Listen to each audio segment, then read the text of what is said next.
सोचिए, बुल्गारिया की एक ऐसी भविष्यवक्ता जिनकी कही गई कई बातें सच हो चुकी हैं और अब उनकी एक भविष्यवाणी ने साल 2026 को लेकर पूरी दुनिया में एक डर सा पैदा कर दिया है।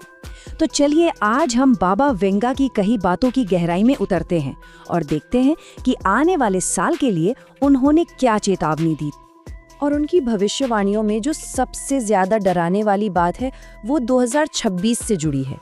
कहा जाता है कि उन्होंने एक ऐसे युद्ध की चेतावनी दी थी जो पूरब से शुरू होगा और धीरे धीरे पूरी दुनिया को अपनी चपेट में ले लेगा। ये सिर्फ कोई भविष्यवाणी नहीं है बल्कि एक ऐसी चेतावनी है जिसने कई लोगों की सच कहूं तो नींद उड़ा दी है। लेकिन सवाल ये उठता है कि आखिर हम उनकी बातों पर यकीन करें भी तो क्यों करें? इन भविष्यवाणियों को समझने से पहले हमें उस इंसान को जानना होगा जिनके मुंह से ये शब्द निकले थे। आखिर कौन थी बाबा वेंगा और क्या वजह है कि आज भी दुनिया उनकी बातों को इतनी गंभीरता से लेती है?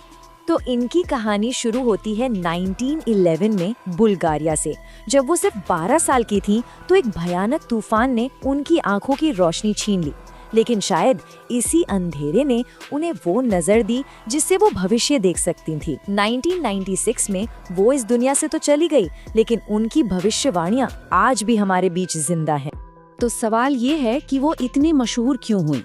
वजह थी उनकी भविष्यवाणियों की सटीकता जो हैरान कर देती है। बताया जाता है कि चाहे वो सोवियत संघ का टूटना हो या फिर अमेरिका पर हुआ आतंकी हमला, उन्होंने कई बड़ी घटनाओं के बारे में पहले ही बता दिया था।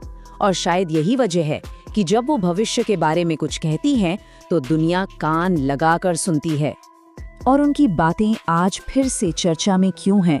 क्योंकि साल 2025 में कुछ ऐसी घटनाएं घटी जिन्होंने लोगों को बाबा वेंगा की चेतावनियों को फिर से याद करने पर मजबूर कर दिया। देखिए, 2025 के लिए उनकी पहली वार्निंग थी प्रकृति के कहर को लेकर। उन्होंने एक ऐसे साल की भविष्यवाणी की थी जो तबाह कर देने वाली आपदाओं से भरा होगा और दुनिया ने देखा कि हुआ भी कुछ ऐसा ही। और जो बात सच में चौंकाती है ना, वो ये है कि स्रोत इन घटनाओं को सीधे सीधे उनकी भविष्यवाणी से जोड़ते हैं। इथियोपिया में ज्वालामुखी का फटना, इंडोनेशिया और थाईलैंड में आई भयंकर बाढ़ और फिर श्रीलंका भारत में दितवार तूफान की तबाही। एक के बाद एक ये सारी घटनाएं जैसे उनकी चेतावनी पर मोहर लगा रही थीं। लेकिन बात सिर्फ तूफान और बाढ़ तक ही सीमित नहीं थी।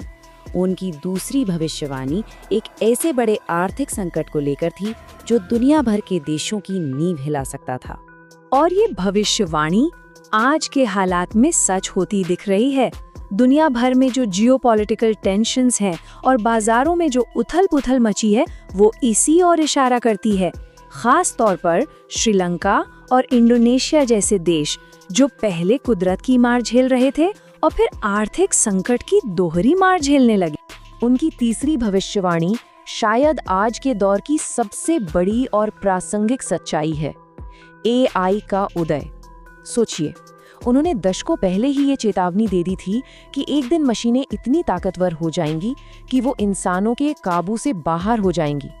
और आज हम सब उसी भविष्य के दरवाजे पर दस्तक दे रहे हैं। ये सोचना भी कमाल है ना, कि दशकों पहले कही गई एक बात आज हमारी आंखों के सामने हकीकत बन रही है।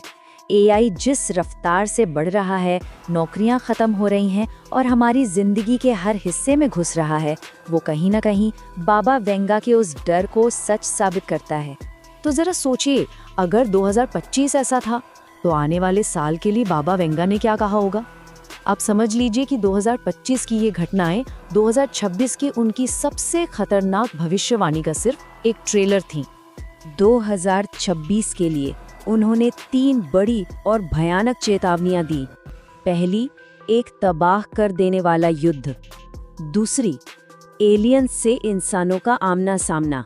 और तीसरी, कुदरती आफतों का एक और भयानक साल। इस युद्ध के बारे में जो बातें बताई जाती हैं वो वाकई रोंगटे खड़े कर देने वाली हैं। कहा जाता है कि ये आग पूरब में लगेगी, लेकिन इसकी सबसे भारी कीमत पश्चिमी दुनिया चुकाएगी। ये युद्ध दुनिया का पावर बैलेंस हमेशा के लिए बदल देगा और शायद इसी राख से एक ऐसे रूसी नेता का उदय होगा जो पूरी दुनिया पर छा जाएगा। एक तरफ तो दुनिया युद्ध की आग में जल रही होगी और दूसरी तरफ दो और बड़ी घटनाएं इंतजार कर रही होंगी। एक, आसमान से एक बहुत बड़ा स्पेसशिप उतरेगा और एलियंस से हमारा पहला संपर्क होगा, और दूसरी तरफ जमीन पर भूकंप, ज्वालामुखी और बाढ़ का कहर लगातार जारी रहेगा। तो युद्ध, एलियंस, कुदरती आफतें, जब इन सारी भविष्यवाणियों को एक साथ रखकर देखते हैं तो एक बहुत बड़ा सवाल सामने आता है। क्या ये सिर्फ आने वाली घटनाओं की एक लिस्ट है या फिर इनका कोई और ज्यादा गहरा मतलब है? और यहीं हम उस आखिरी सवाल पर आकर रुकते हैं। क्या बाबा वेंगा ने सच में भविष्य देखा था, या फिर ये भविष्यवाणियां सिर्फ एक आईना है जिसमें हम अपने ही आज के डर, अपनी बेचैनी और अपनी अनिश्चितताओं को देख रहे हैं? इसका जवाब शायद भविष्य में नहीं, बल्कि हमारे अंदर ही कहीं छिपा है।